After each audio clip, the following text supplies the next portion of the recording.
Hi. നമ്മുടെ S S സിയുടെ calendar വന്ന് ഒരുപാട് പേര് നിങ്ങളെല്ലാവരും അറിഞ്ഞു കാണുമായിരിക്കും.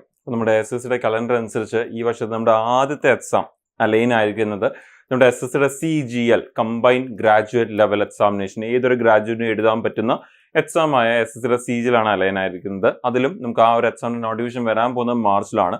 എക്സാം നടക്കാൻ പോകുന്നത് മെയ് ജൂണിലാണ്. ഓൾമോസ്റ്റ് 5 to 6 months എന്നാണ് നമുക്ക് ഇനിയിപ്പം സമയമുള്ളത്. 5 months ആണ് നമുക്ക് ഏകദേശം സമയമുള്ളത് എന്ന് നമുക്ക് പറയാൻ പറ്റും.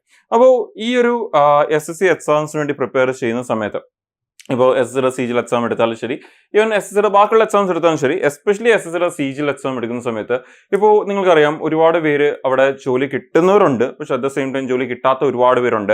അപ്പോൾ പലരും ചോദിക്കാറുണ്ട് എന്തൊക്കെയാണ് ഞാൻ ശ്രദ്ധിക്കേണ്ട കുറച്ച് കാര്യങ്ങൾ പ്രിപ്പയർ ചെയ്യുന്ന സമയത്ത്, എന്താണ് യൂഷ്വലി ആളുകൾ ചെയ്യുന്ന മിസ്റ്റേക്സ് എന്തൊക്കെയാണ്, ലൈക്ക് എത്രത്തോളം സീരിയസ് ആയിട്ട് ഈ എക്സാമിനെ എടുക്കണം എന്നുള്ള കുറേ കാര്യങ്ങൾ, ശ്രദ്ധിക്കേണ്ട കാര്യങ്ങൾ. ഓക്കെ, ഒരുപാട് പേരും ചോദിക്കുന്ന ഒരു മെയിൻ ഇമ്പോർട്ടൻറ്റ് കാര്യമാണ് എന്തൊക്കെയാണ് നമ്മൾ ശ്രദ്ധിക്കേണ്ട കുറച്ച് കാര്യങ്ങൾ പ്രിപ്പറേഷൻ തുടങ്ങുന്ന സമയത്താലും ശരി, പ്രിപ്പയർ ചെയ്തുകൊണ്ടിരിക്കുമ്പോഴാലും ശരി, എക്സാമിന് പോകുമ്പോഴാലും ശരി, നമ്മൾ ശ്രദ്ധിക്കേണ്ട കുറച്ച് കാര്യങ്ങൾ എന്തൊക്കെയാണ് എന്നുള്ള കാര്യങ്ങൾ ചോദിക്കാറുണ്ട്. അപ്പോൾ നമ്മൾ ഈ ഒരു സെഷനിൽ നമ്മൾ ഡിസ്കസ് ചെയ്യുന്നതും അതിനെക്കുറിച്ചാണ്. എന്തൊക്കെയാണ് നമ്മൾ ശ്രദ്ധിക്കേണ്ടത് സോ ദാറ്റ് നമുക്ക് ഈ പറയുന്ന നമ്മുടെ സെലക്ഷന്റെ ഒരു ചാൻസസ് കൂട്ടാൻ വേണ്ടി, അല്ലെങ്കിൽ നമ്മുടെ ആ ഫെയിലിയറുടെ ചാൻസസ് കുറയ്ക്കാൻ വേണ്ടി നമുക്ക് ചെയ്യാൻ പറ്റുന്ന കാര്യങ്ങൾ എന്തൊക്കെയാണ് എന്നുള്ളതാണ് നമ്മൾ ഈ ഒരു സെഷനിൽ നമ്മൾ ഡിസ്കസ് ചെയ്യാൻ പോകുന്നത്. സോ ഓൾറെഡി പ്രിപ്പയർ ചെയ്തുകൊണ്ടിരിക്കുന്നവർ, പ്രിപ്പയർ ചെയ്യാൻ തുടങ്ങാൻ പോകുന്നവർ, നിങ്ങൾ SSCയുടെ ആയാലും ശരി, ഈവൻ വേറെ എക്സാംസ് ആയാലും ശരി, എസ്പെഷ്യലി SSCയുടെ എക്സാംസ് ഫോക്കസ് ചെയ്യുന്നവരാണെങ്കിൽ അവർക്ക് ശ്രദ്ധിക്കേണ്ടതും അവർക്ക് വളരെ ഇമ്പോർട്ടൻ്റ് ഒരു സെഷൻ ആണ് എന്ന് തന്നെ പറയാം. അപ്പോൾ ഈ ഒരു സെഷൻ പോകുന്നതിൻ്റെ കൂടെ തന്നെ എനിക്ക് നിങ്ങളോട് പറയാനുള്ളത്, ഇല്ല ചില ഇമ്പോർട്ടൻറ്റ് കാര്യങ്ങളെങ്കിലും നിങ്ങൾ നോട്ട് ചെയ്തെടുക്കണം. നിങ്ങൾക്ക് തോന്നുന്നുണ്ട്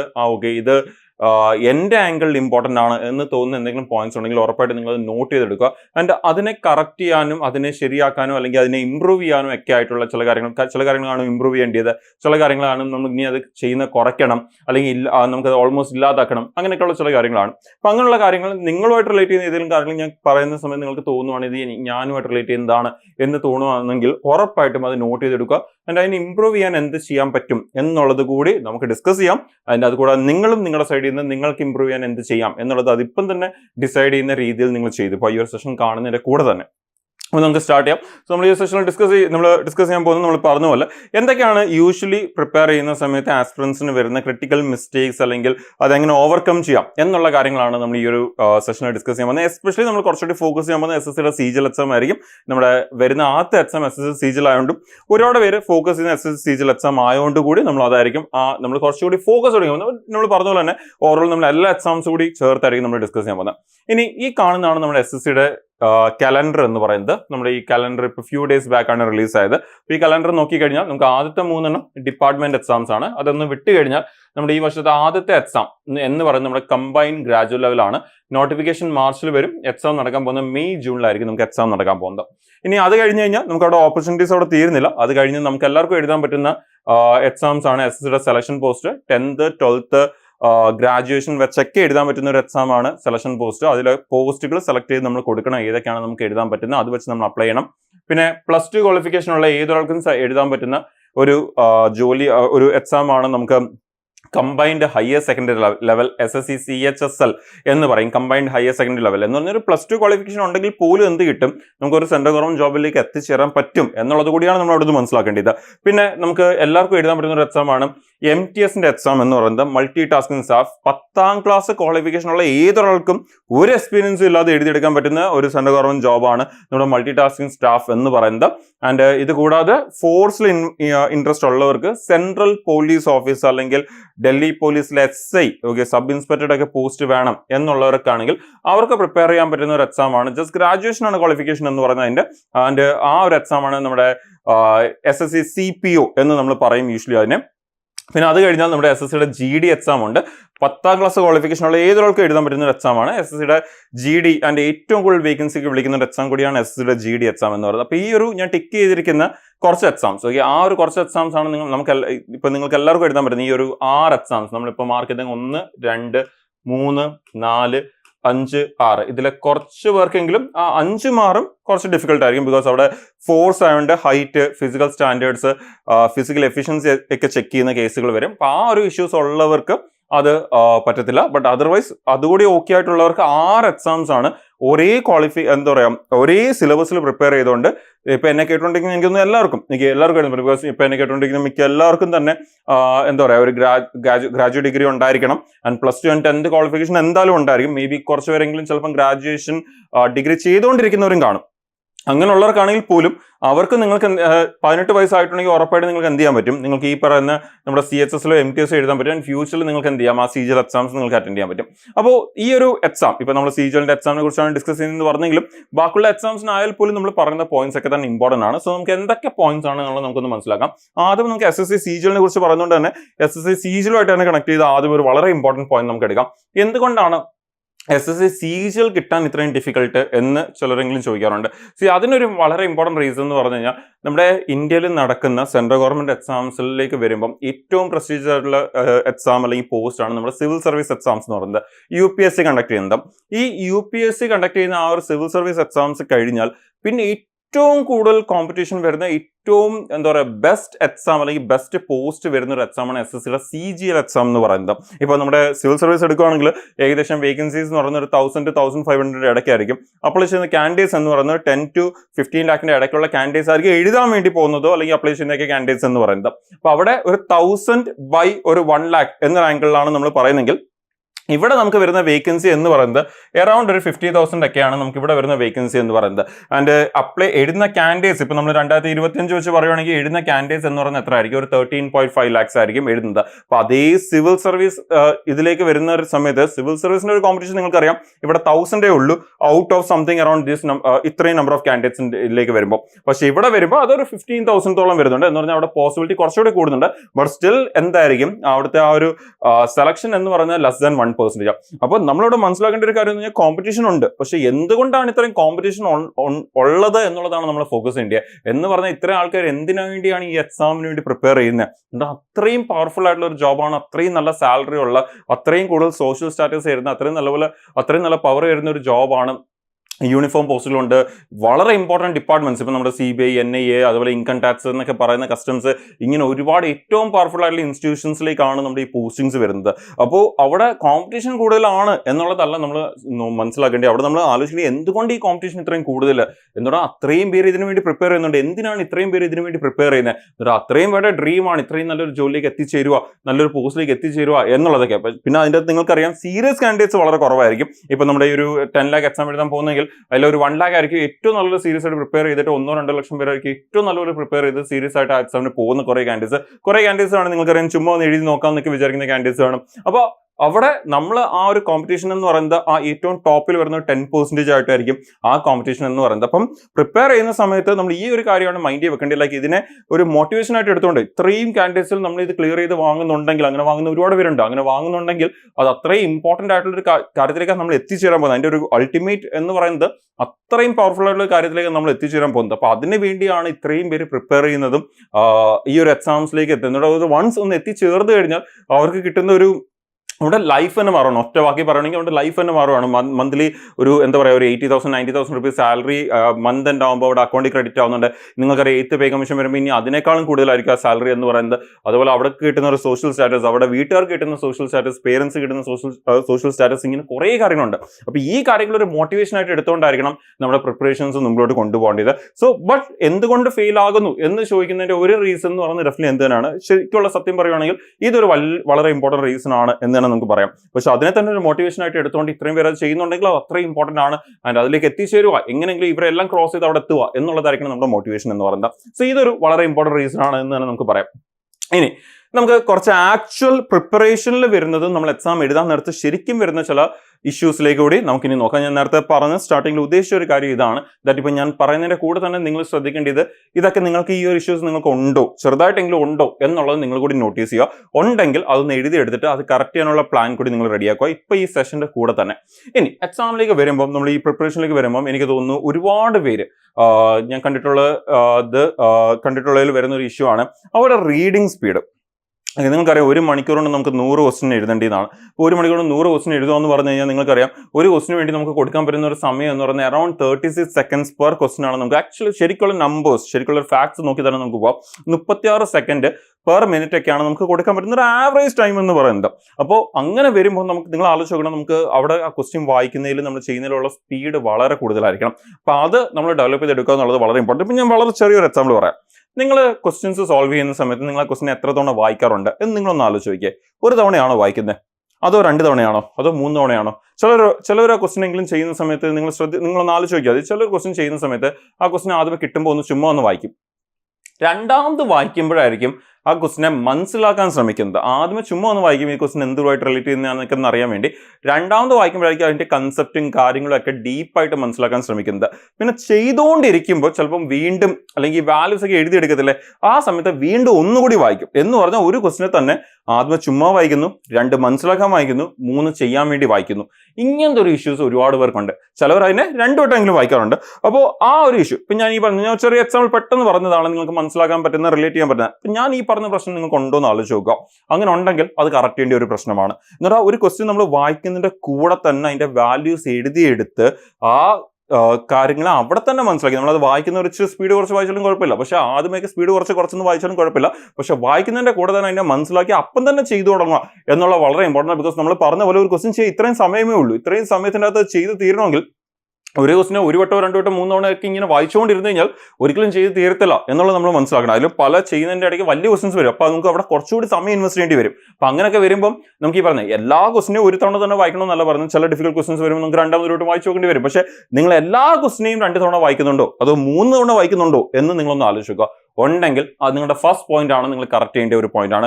അപ്പോൾ അത് കറക്റ്റ് ചെയ്യുക. പക്ഷേ ഇവിടെ നമുക്ക് ശരിക്കും ഉദ്ദേശിക്കുന്ന ഒരു കാര്യം, ഇപ്പോൾ റീഡിംഗ് സ്പീഡ് എന്ന് പറയുമ്പോൾ ഇതും അതിൻ്റെ അകത്ത് ഇൻക്ലൂഡ് ആണ്. ഒരു വളരെ ഇമ്പോർട്ടൻറ്റ് പോയിന്റ് കൂടിയാണ് ഇതെന്ന് പറയുന്നത്. സോ അതുകൊണ്ടാണ് ഇത് എടുത്ത് പറയുന്നത്. ഇപ്പോൾ ഈ റീഡിംഗ് സ്പീഡ് എന്ന് പറയുമ്പോൾ അവിടെ ഇമ്പോർട്ടൻ്റ് ആയിട്ട് വരുന്ന ഒരു കാര്യമാണ്, നമ്മൾ വായിക്കുന്നതിന്റെ സ്പീഡ് കൂടി ഇമ്പോർട്ടൻ്റ് ആണ്. നമ്മളത് നമ്മുടെ ഈ റീഡിംഗ് സ്കിൽസ് ഇമ്പ്രൂവ് ചെയ്യണം. ന്യൂസ് പേപ്പറൊക്കെ വായിച്ച് നമ്മളത് ഇമ്പ്രൂവ് ചെയ്തെടുക്കണം. എന്നാൽ മാത്രമേ നമുക്ക് ഈ പറയുന്ന പോലെ നമുക്ക് സമയം സേവ് ചെയ്യാനും ആ സമയം ബാക്കിയുള്ള ക്വസ്റ്റൻസിന് ഇൻവെസ്റ്റ് ചെയ്യാനും നമ്മൾ ആ 100 ക്വസ്റ്റ്യനും കവർ ചെയ്യാനും ആ ഒരു കംപ്ലീറ്റ് കവറേജ് കൊണ്ടുവരാനൊക്കെ നമുക്ക് സാധിക്കത്തുള്ളൂ. അപ്പോൾ ശരിക്കും നമ്മൾ ഈ സമയം വേസ്റ്റ് ചെയ്യുമ്പോൾ നമ്മൾ അത്യാവശ്യം നല്ലൊരു നമ്പർ ഓഫ് ക്വസ്റ്റ്യൻസ് നല്ലൊരു സമയമാണ് വേസ്റ്റ് ചെയ്ത് കളയുന്നത് ഈ സ്ലോ റീഡിംഗ് കാരണം. അപ്പോൾ ഇത് ഇമ്പോർട്ടൻ്റ് ആണ്, വളരെ ഇമ്പോർട്ടൻ്റ് ആണ് ഈ ഒരു പോയിന്റ് എന്ന് പറയുന്നത്. ഇപ്പം ഞാൻ നേരത്തെ പറഞ്ഞൊരു പോയിന്റ് മാത്രം നിങ്ങൾ ആലോചിച്ചാൽ മതി.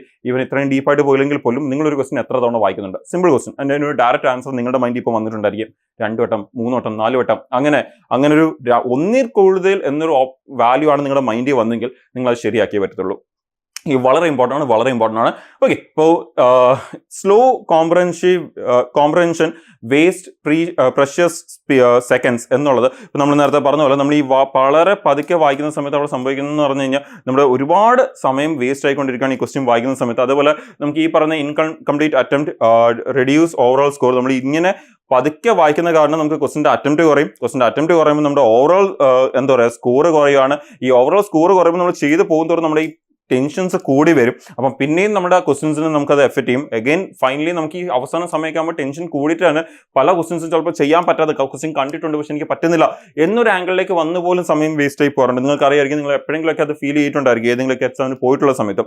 അപ്പോൾ ആ ഒരു കാര്യങ്ങളൊക്കെ ഇമ്പ്രൂവ് ചെയ്യണമെങ്കിൽ ഡെഫിനറ്റ്ലി നിങ്ങൾ എന്ത് ചെയ്യണം, ഈ നിങ്ങളുടെ റീഡിംഗ് സ്പീഡ് ഇമ്പ്രൂവ് ചെയ്താൽ മാത്രമേ പറ്റത്തുള്ളൂ. അപ്പോൾ speed reading is A learnable skill. നിങ്ങൾക്കത് സ്കില്ല് ഇമ്പ്രൂവ് ചെയ്തെടുക്കാൻ പറ്റും. എങ്ങനെ ഇമ്പ്രൂവ് ചെയ്യാം എന്ന് ചോദിച്ചു കഴിഞ്ഞാൽ ഡെഫിനറ്റ്ലി നിങ്ങൾക്ക് ബുക്സ് വായിക്കാം, ന്യൂസ് പേപ്പേഴ്സ് ഒക്കെ വായിക്കാൻ ട്രൈ ചെയ്യാം.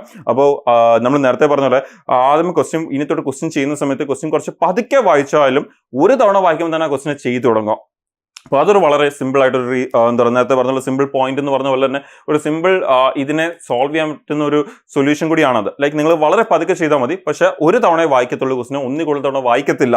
ഇൻ കേസ് വായിക്കേണ്ടി വന്നാലും ഈ ഫുൾ ക്വസ്റ്റ്യൻ വായിക്കത്തില്ല. എവിടെയെങ്കിലും ഡൗട്ട് വന്നാൽ ആ ഒരു ലൈനോ ആ ഒരു പോയിന്റ്സ് മാത്രമേ ചെക്ക് ചെയ്യത്തുള്ളൂ എന്നൊരു ആറ്റിറ്റ്യൂഡിൽ ഇനിത്തൊരു ക്വസ്റ്റ്യൻ ചെയ്തു തുടങ്ങും. കുറച്ച് സ്ലോ ആയിട്ട് ചെയ്താലും കുഴപ്പമില്ല, പക്ഷെ അക്യുറസി മെയിൻറ്റെയിൻ ചെയ്യാൻ നോക്കുക. അത് വിത്ത് ടൈം ഇമ്പ്രൂവ് ആയി വരും. അത് നിങ്ങളെ ഒരുപാട് ഹെൽപ്പ് ചെയ്യും. പെട്ടെന്ന് ഈ പറഞ്ഞ സ്കോറിലേക്കൊക്കെ നിങ്ങൾക്ക് ഈ പറഞ്ഞ പോലെ ക്വസ്റ്റ്യൻസിനെ കൂടുതൽ കവർ ചെയ്യാനും നമ്മൾ നേരത്തെ പറഞ്ഞ ടെൻഷൻ കുറയ്ക്കാനും നമുക്ക് ആ ഒരു കവറേജ് കൂടുതൽ കൊണ്ടുപോകാനൊക്കെ നിങ്ങളെ ഡെഫിനറ്റ്ലി അത് ഹെൽപ്പ് ചെയ്യും. ഇനി അപ്പോൾ ഇതൊരു വളരെ ഇമ്പോർട്ടൻറ്റ് പോയിന്റ് ആണ്, വളരെ ഇമ്പോർട്ടൻറ്റ് പോയിന്റ് ആണ്. ഇനി വേറെ കുറച്ച് കാര്യങ്ങളിലേക്ക് നമ്മൾ പോവുകയാണെങ്കിൽ നമ്മൾ എക്സാമിന്റെ പാറ്റേൺ മനസ്സിലാക്കാതെ അതിന്റെ ഇമ്പോർട്ടന്റ് ആയിട്ടുള്ള ഏരിയാസ് മനസ്സിലാക്കാതെ പഠിച്ചുകൊണ്ടേയിരിക്കുന്ന കുറേ ആൾക്കാരുണ്ട്. അപ്പോൾ അത് നല്ലതല്ല. നമ്മൾ എപ്പോഴും ഞാൻ ഇതിന് മുമ്പുള്ള സെഷൻസിലും പറഞ്ഞിട്ടുണ്ട്, ക്ലാസ്സസിലും പറയാറുണ്ട്, ദാറ്റ് നമ്മളൊരു ചാപ്റ്റർ പഠിക്കുമ്പം നമ്മൾ ആ ചാപ്റ്ററിൽ ആദ്യം തന്നെ എൻ്റെ സൈഡിൽ നിന്ന് പറയാനുള്ള ഒരു കാര്യം എന്ന് പറഞ്ഞാൽ ആ ചാപ്റ്ററിൽ ഏറ്റവും കൂടുതൽ ചോദിക്കുന്ന 3 സബ് ടോപ്പിക്സിനെ നമ്മൾ ലിസ്റ്റ് ചെയ്തെടുക്കുക. ആ 3 സബ് ടോപ്പിക്കിനെ ഏറ്റവും എക്സ്ട്രീം ലെവലിൽ പഠിക്കുക. ബിക്കോസ് നമ്മുടെ ഈ പറഞ്ഞ ഫുൾ ചാപ്റ്ററിൽ വെറും ഈ 3 സബ് ടോപ്പിക്കിൽ നിന്നായിരിക്കും ആ ചാപ്റ്ററിൽ 70% ക്വസ്റ്റൻസ് വരുന്നത്. എന്ന് ഞാൻ ഫോർ എക്സാമ്പിൾ സിമ്പിൾ ആയിട്ട് പറയുകയാണെങ്കിൽ ഒരു ചാപ്റ്ററിന്റെ 30% നിന്നാണ് 70%ക്കാളും കൂടുതൽ ക്വസ്റ്റൻസ് വരുന്നത്.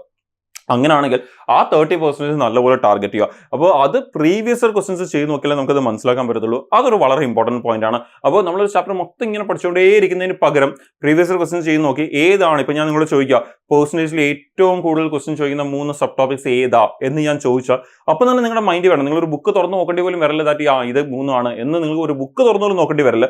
നിങ്ങൾക്ക് അപ്പം തന്നെ മൈൻഡ് വേണമാ അത് income expenditure savings examination based election based questions ആണ് എന്ന് നിങ്ങൾ അപ്പം തന്നെ നിങ്ങളുടെ മൈൻഡിൽ വരണം. സോ ആ രീതിയിൽ എല്ലാ ചാപ്റ്ററും ആയിരിക്കണം. അത് വളരെ ഇമ്പോർട്ടൻ്റ് ആണ്. ഓക്കെ, ഇപ്പൊ നമുക്ക് ഇവിടേക്ക് വരുമ്പോൾ ഇപ്പൊ നമ്മുടെ ഒരുപാട് പേർക്കും വരുന്ന ചില പ്രശ്നങ്ങളാണ്. ഒന്ന്, പാറ്റേൺ എന്താണെന്നൊരു ക്ലിയർ ഐഡിയ ഉണ്ടായിരിക്കത്തില്ല. അത് കാരണം ഒരുപാട് പേർക്ക് ഒരുപാട് സമയം പോകാറുണ്ട്, ഒരുപാട് പഠിക്കാറുണ്ട്. ലൈക്ക് എന്താണ് ശരിക്കും പഠിക്കേണ്ടത് എന്നുള്ളത് മനസ്സിലാക്കാതെ. അപ്പം ഒന്ന് വളരെ ഇമ്പോർട്ടൻ്റ് ആണ് എക്സാമിന്റെ സ്ട്രക്ചറും അതുപോലെ മാർക്കിംഗ് സ്കീമും. ഞാൻ നേരത്തെ പറഞ്ഞ മോസ്റ്റ് സ്കോറിംഗ് ടോപ്പിക്സും മോസ്റ്റ് ഫ്രീക്വന്റ്ലി ആസ്ക്ഡ് ടോപ്പിക്സും ഏതൊക്കെയാണെന്നുള്ളത് മനസ്സിലാക്കി പ്രിപ്പയർ ചെയ്യുക എന്നുള്ളത്. പിന്നെ അടുത്തൊരു വളരെ ഇമ്പോർട്ടൻറ്റ് കാര്യമാണ് ഞാൻ നേരത്തെ പറഞ്ഞ പോലെ ഈ most frequent most important areas ഏതൊക്കെയാണെന്ന് മനസ്സിലാവണമെങ്കിൽ നമ്മൾ എന്ത് ചെയ്യണം, കഴിഞ്ഞ വട്ടത്തെ എക്സാമിന്റെ ക്വസ്റ്റ്യൻ ചെയ്ത് നോക്കുക. അങ്ങനെ ആയിരിക്കില്ല, കഴിഞ്ഞൊരു 3 തൊട്ട് ഞാൻ പറയും 3 to 5 ഇയേഴ്സിന്റെ ക്വസ്റ്റ്യൻസ് കവർ ചെയ്യുക. 3 to 5 ഇയേഴ്സിന്റെ ക്വസ്റ്റ്യൻസ്, അതായത് എസ്പെഷ്യലി ലാസ്റ്റ് 3 ഇയേഴ്സിന്റെ ക്വസ്റ്റ്യൻസ് കവർ ചെയ്യുക എന്നുള്ളത് വളരെ ഇമ്പോർട്ടൻറ്റ്. ഇപ്പോൾ SSC CGL കുറിച്ച് എടുത്തു ഞാൻ പറയുകയാണെങ്കിൽ 2022 തൊട്ട് 2025 വരെയുള്ള 2022 തൊട്ടാണ് നമ്മുടെ എക്സാമിന്റെ പാറ്റേണൊക്കെ ചെറിയ വ്യത്യാസങ്ങൾ വന്നത്. അതിലും Tier 1 വലിയ വ്യത്യാസമൊന്നും വന്നില്ല. Tier 2 ഒക്കെ വന്നപ്പോഴാണ് ഒരു കുറച്ചുകൂടി വ്യത്യാസം വന്നത്. പക്ഷെ എന്നാൽ പോലും ഒരു കംപ്ലീറ്റ് എക്സാമിൽ വന്ന ഒരു പാറ്റേൺ ചേഞ്ച് എന്ന് പറയുന്നത് നമ്മുടെ 2022 തൊട്ടാണ്. സോ 2022 തൊട്ട് 2025 വരെയുള്ള പ്രീവിയസ് ക്വസ്റ്റ്യൻസ് നിങ്ങൾ ഉറപ്പായിട്ടും ചെയ്തിട്ട് ഈ വർഷത്തെ എക്സാംസിന് പോകാവൂ. അത് ഏത് എക്സാമിന് പോവുകയാണെങ്കിലും അത് വളരെ ഇമ്പോർട്ടൻ്റ് ആണ്. അപ്പം ഈ പറയുന്ന പോലെ തന്നെ ആ ഒരു 3 ഇയേഴ്സ് ക്വസ്റ്റ്യൻസ് നിങ്ങൾ ചെയ്ത് നോക്കിക്കഴിഞ്ഞാൽ നിങ്ങൾക്ക് ക്ലിയർലി അതിന്റെ വെയിറ്റേജ് എങ്ങനെയാണ്, ഏതാണ് ഏറ്റവും ഇമ്പോർട്ടൻ്റ് എന്നുള്ളത് നിങ്ങൾക്ക് മനസ്സിലാക്കാൻ എളുപ്പമായിരിക്കും. അതേപോലെ തന്നെ നമ്മൾ ഇടുന്ന എഫേർട്സിനെ നമുക്ക് എന്ത് ചെയ്യാൻ പറ്റും, കുറേ സേവ് ചെയ്യാൻ പറ്റും. നമ്മൾ ആവശ്യമില്ലാത്ത സ്ഥലങ്ങളിൽ ഒരുപാട് എഫേർട്ട് ഇട്ട് സമയം കളയേണ്ട ആവശ്യമില്ല. ഏറ്റവും റെലവെന്റ് ആയിട്ടുള്ള ടോപ്പിക്സിനെ ഫോക്കസ് ചെയ്തുകൊണ്ട് ഔട്ട്ഡേറ്റഡ് ഇറലവെന്റ് ആയിട്ടുള്ള ടോപ്പിക്സിന് വേണ്ടി നമ്മൾ സമയം കൊടുത്ത് ഒരുപാട് സമയം വേസ്റ്റ് ആക്കി കളയുന്നതിന് പകരം വളരെ ഇമ്പോർട്ടൻ്റ് ആണ് ആ സമയം ഏറ്റവും കൂടുതൽ ഇമ്പോർട്ടൻ്റ് ആയിട്ട് ചോദിക്കുന്ന ഏരിയയിലേക്ക് ഇൻവെസ്റ്റ് ചെയ്യുക എന്നുള്ളത്. അപ്പോൾ അത് നമ്മൾ ശ്രദ്ധിക്കുക. അപ്പോൾ ആ ഒരു കാര്യം വളരെ ഇമ്പോർട്ടൻറ്റ് പോയിന്റ് ആണ്. അപ്പോൾ ഈ പറയുന്ന ആ ഒരു എക്സാം ക്ലിയർ ചെയ്യുക എന്നുള്ളതാണ് നമ്മൾ ശ്രദ്ധിക്കേണ്ടത്. അല്ലാതെ ആ സ്കൂൾ പോലെ കോളേജ് പോലെ ഫുൾ സിലബസ് തീർക്കാം എന്നൊരു ആംഗിളൊന്നും ആയിരിക്കില്ല. ഓക്കെ, എക്സാം ക്ലിയർ ചെയ്യാൻ നിങ്ങൾ എന്ത് ചെയ്യണം, ആ ജയിക്കാൻ വേണ്ടി എന്ത് ചെയ്യാൻ പറ്റുമോ അത് ടാർഗറ്റ് ചെയ്യുക. അതായിരിക്കണം നിങ്ങളുടെ ഗോൾ എന്ന് പറയുന്നത്. ഓക്കെ, അപ്പോൾ ഇത് അഗെയിൻ അടുത്തൊരു വളരെ ഇമ്പോർട്ടൻറ്റ് പോയിന്റ് ആയിരുന്നു. ഇനി അടുത്തത് നമുക്ക് അഗെയിൻ നമ്മുടെ ബാക്കിയുള്ള റിമൈനിങ് ഇമ്പോർട്ടൻ്റ് ആയിട്ടുള്ള കാര്യങ്ങളിലേക്ക് വരുവാണെങ്കിൽ ഇനി overloading, the focus dilution trap. Overloading എന്ന് പറഞ്ഞു കഴിഞ്ഞാൽ നമ്മൾ നേരത്തെ ഇതും പറഞ്ഞിട്ടുണ്ട്, പഠിക്കുന്ന സമയത്ത് ചിലർക്കുള്ള ഒരു ഹാബിറ്റ് ആണ് മെറ്റീരിയൽസിന് ഒരുപാട് ക്രൗഡഡ് ആക്കുന്നത്. എവിടെ നിന്നൊക്കെ മെറ്റീരിയൽ കിട്ടും അതൊക്കെ വാങ്ങിക്കും. ലൈക്ക് ഒരു ടെക്സ്റ്റ് ബുക്ക് വാങ്ങിക്കും, ഷോർട്ട് നോട്ട്സ് എവിടെയെങ്കിലും കിട്ടുവാണെങ്കിൽ അത് വാങ്ങിക്കും, എവിടെന്നെങ്കിലും പല പ്ലാറ്റ്ഫോംസിൽ നിന്ന് കുറേ ഷോർട്ട് മെറ്റീരിയൽസ് ഒക്കെ കിട്ടുവാണെങ്കിൽ അതെല്ലാം ഡൗൺലോഡ് ചെയ്ത് വെക്കും. കുറേ മെറ്റീരിയൽ കയ്യിലുണ്ടായിരിക്കും, പക്ഷേ ഏത് ചെയ്യണമെന്നോ എവിടെ നിന്ന് തുടങ്ങണമെന്നോ ഒരു ഐഡിയ ഉണ്ടായിരിക്കത്തില്ല. അപ്പോൾ അതൊരു വളരെ എന്താ പറയുക, നമ്മുടെ സമയം ഒരുപാട് വേസ്റ്റ് ആക്കി കളയുന്നു. ഒരെണ്ണം പഠിച്ചുകൊണ്ടിരിക്കുമ്പോൾ ആയിരിക്കും തോന്നുക ഇതിനേക്കാളും നല്ല അത് പഠിക്കാമായിരുന്നു. നമ്മൾ ചിലപ്പം പലപ്പോഴും ഒരു യൂട്യൂബ് വീഡിയോ ഒക്കെ കാണുന്ന സമയത്ത് ഒരു വീഡിയോ കണ്ടുകൊണ്ടിരിക്കുമ്പോൾ നമ്മൾ സൈഡിൽ സജഷൻ വരുമ്പോൾ ആ വീഡിയോ കുറച്ചുകൂടി കൊള്ളായിരിക്കും, അത് നോക്കാം എന്നൊക്കെ പറഞ്ഞ് പോകുന്ന ആ ഒരു ട്രാപ്പ് അത് ഒട്ടും നല്ലതല്ല. നമ്മൾ ആദ്യം തന്നെ ചൂസ് ചെയ്യണം ഏതാണ് ഏറ്റവും ബെസ്റ്റ് എന്നുള്ളത്. അതിന് കുറച്ച് സമയം കൊടുത്ത് അതൊന്ന് മനസ്സിലാക്കുക. ഒരു 5 മിനിറ്റോ 10 മിനിറ്റോ ഒരു വീഡിയോ കണ്ടു നോക്കിയിട്ട് നമ്മളൊന്ന് ഡിസൈഡ് ചെയ്യുക ഏതായിരിക്കും ഏറ്റവും നല്ലത്, ഏതാണ് ഏറ്റവും നല്ലത് മനസ്സിലാക്കാൻ പറ്റുന്നത്, ഏറ്റവും കൂടുതൽ ഇമ്പോർട്ടൻസ് ഒക്കെ പറഞ്ഞു തരുന്ന ഒരു വീഡിയോ ഏതാണ്. ജസ്റ്റ് കുറേ ക്വസ്റ്റ്യൻ ചെയ്യുക എന്നുള്ളതല്ല, ആ ടോപ്പിക് ശരിക്കും ഇമ്പോർട്ടൻ്റ് ആണോ, റെലവെന്റ് ആണോ, അതിന്റെ എന്താണ് ഇപ്പോഴത്തെ കറണ്ട് ട്രെൻഡ് അല്ലെങ്കിൽ കറണ്ട് ഇമ്പോർട്ടൻസ് എന്നുള്ളത് അടക്കം മനസ്സിലാവുന്ന രീതിയിലുള്ള ക്വസ്റ്റ്യൻസും വീഡിയോസും നോട്ട്സ് ഒക്കെ ആയിരിക്കണം നമ്മൾ ഫോളോ ചെയ്യേണ്ടത്. അപ്പോൾ ഈ പറഞ്ഞ ടു മെനി എക്സാംസ്, ഒരു കാര്യം ഇപ്പം നമ്മൾ ഈ പറയുന്ന നമ്മുടെ ഫോക്കസ് ഡൈല്യൂട്ട് ആവുക എന്ന് പറയുമ്പോൾ, ഓവർലോഡിങ് എന്ന് പറയുമ്പോൾ ഉദ്ദേശിക്കുന്ന മെറ്റീരിയൽസ് മാത്രമല്ല, മെറ്റീരിയൽസ് ഒരു വളരെ ഇമ്പോർട്ടൻറ്റ് ഫാക്ടറാണ്. അതേപോലെ തന്നെയാണ് എക്സാംസ്. ചിലവരെങ്കിലും നമ്മുടെ SSC നോക്കുന്നതിന്റെ കൂടെ ബാങ്ക് നോക്കാം, PSC നോക്കാം, ഇനി കുറച്ച് നാൾ PSC നോക്കാം, ഇനി കുറച്ച് നാൾ ബാങ്ക് നോക്കാം, ഇനി കുറച്ച് നാൾ SSC നോക്കാം, ഇനി കുറച്ച് റെയിൽവേ നോട്ടീസ് വന്ന് റെയിൽവേ നോക്കാം. സോ അത് നമ്മുടെ ഈ പറഞ്ഞ ഫോക്കസിനെ ഭയങ്കര ഡൈല്യൂട്ട് ചെയ്യുകയാണ്. അത് വളരെ ഇമ്പോർട്ടൻറ്റ്. ചിലവരെങ്കിലും ഒരുപാട് എക്സാംസിന് ഒരുമിച്ച് പ്രിപ്പയർ ചെയ്യാമെന്നൊക്കെ ആലോചിക്കുന്നവരുണ്ട്. ഇപ്പോൾ SSC എക്സാംസിന് ഒരുമിച്ച് പ്രിപ്പയർ ചെയ്യുക എന്ന് പറയുന്ന ഒരു കുഴപ്പമില്ല, ബിക്കോസ് എല്ലാത്തിനെയും സിലബസ് ചെയ്യുക, ക്വസ്റ്റിൻ്റെ എണ്ണം മാത്രമേ മാറുന്നുള്ളൂ. പക്ഷേ ഈ പറയുന്ന പോലെ ചില ഒട്ടും കണക്ട് ചെയ്യാത്ത എക്സാംസിനെ പോലും പലരും ഇതിൻ്റെ പാരലായിട്ട് നോക്കാൻ വേണ്ടി പോകും, അല്ലെങ്കിൽ കുറച്ച് സമയത്തേക്ക് അതിലേക്ക് പോകും. അപ്പോൾ അത് ഒട്ടും നല്ലതല്ല. കൈൻഡ് ഓഫ് നമ്മളുടെ ആ ഒരു പ്രിപ്പറേഷനെ ഡൈല്യൂട്ട് ചെയ്യുന്ന ഒരു പരിപാടിയാണ് നമ്മൾ അത് ചെയ്തുകൊണ്ടിരിക്കുന്നത്. സോ SSC എക്സാം ഫോക്കസ് ചെയ്യുകയാണെങ്കിൽ SSC എക്സാം തന്നെ ഫോക്കസ് ചെയ്യുക. SSC കൂടെ വേറൊരു എക്സാം ഫോക്കസ് ചെയ്യുന്നെങ്കിൽ അത് SSCയുടെ എക്സാമിൻ്റെ സിലബസുമായിട്ട് അലൈൻ ആവുന്ന പോലത്തെ ടോപ്പിക്സോ എക്സാംസോ ആയിരിക്കണം ഫോക്കസ് ചെയ്യേണ്ടത്. നമ്മളുടെ ആ ഒരു പ്രിപ്പറേഷനെ ഡൈല്യൂട്ട് ചെയ്യാത്ത പോലത്തെ ഒരു ഏരിയ ആയിരിക്കും. ഇപ്പം ഈ പറയുന്ന പോലെ ഒരുപാട് പേരും SSC എക്സാംസിന് കൂടെ നോക്കുന്ന ചില എക്സാംസ് ആണ് റെയിൽവേ എക്സാം, ബാങ്ക് എക്സാംസ് എന്നത്. റെയിൽവേ എക്സാംസ് നോക്കുന്നത് വലിയൊരു കുഴപ്പമില്ല എന്ന് നമുക്ക് പറയുന്നത്. റെയിൽവേയുടെയും SSCയുടെയും എക്സാം സിലബസ് എന്ന് പറയുന്നത് നമുക്ക് ഇവിടെ എന്താ പറയുക, റെയിൽവേക്ക് വരുമ്പോൾ ഇംഗ്ലീഷിൽ. ഇപ്പം റെയിൽവേ നോക്കുന്ന ഒരാൾ SSCയുടെ നോക്കുമ്പോൾ അവിടെ കുറച്ച് അധികം പഠിക്കേണ്ടി വരുന്നുണ്ട്. പക്ഷേ SSC നോക്കുന്ന ഒരാൾ റെയിൽവേ പഠിക്കുമ്പോൾ അവിടെ വലിയൊരു പ്രശ്നം ഉണ്ടാവുന്നില്ല. എന്നിട്ട് SSCയുടെ അതേ സിലബസ് ആണ് ഇവിടെയും വരുന്നത്.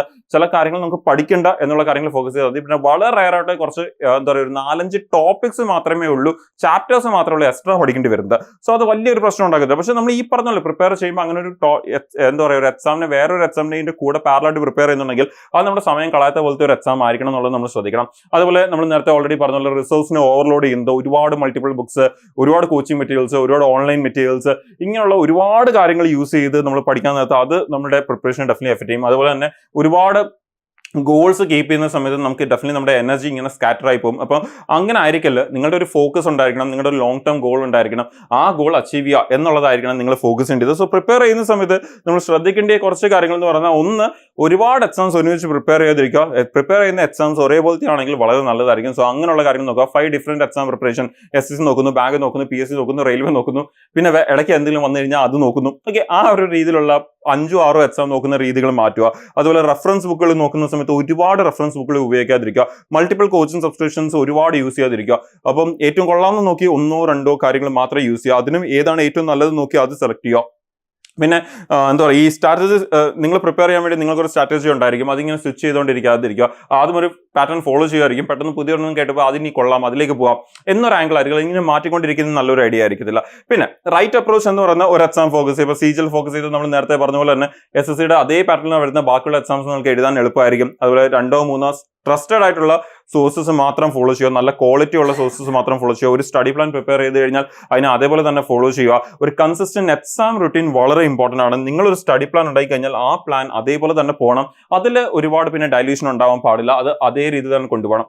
പിന്നെ അടുത്ത week fundamental and practice gaps. അപ്പം നമ്മൾ ഓൾറെഡി നേരത്തെ പറഞ്ഞ പോലെ തന്നെ ഒന്ന് വീക്ക് ഫണ്ടമെന്റൽ കൊണ്ട് ഉദ്ദേശിക്കുന്നത്, നമ്മൾ ഈ പറഞ്ഞ പല കാര്യങ്ങളും പ്രിപ്പയർ ചെയ്യുന്ന സമയത്ത് അതിന്റെ ബേസിക്സ് മനസ്സിലാക്കാതെ ചിലപ്പം സ്കൂളിലൊക്കെ ചെയ്യുന്ന പോലെ, പലപ്പോഴും ചെയ്യുന്ന പോലെ ആ ഫോർമുല അതേപോലെ അങ്ങ് ജസ്റ്റ് അങ്ങ് പഠിച്ചങ്ങ് വെക്കും. അതിൽ എന്തെങ്കിലും മാറ്റങ്ങൾ വന്നു കഴിഞ്ഞാൽ നമുക്ക് പിന്നെ മനസ്സിലാവത്തില്ല.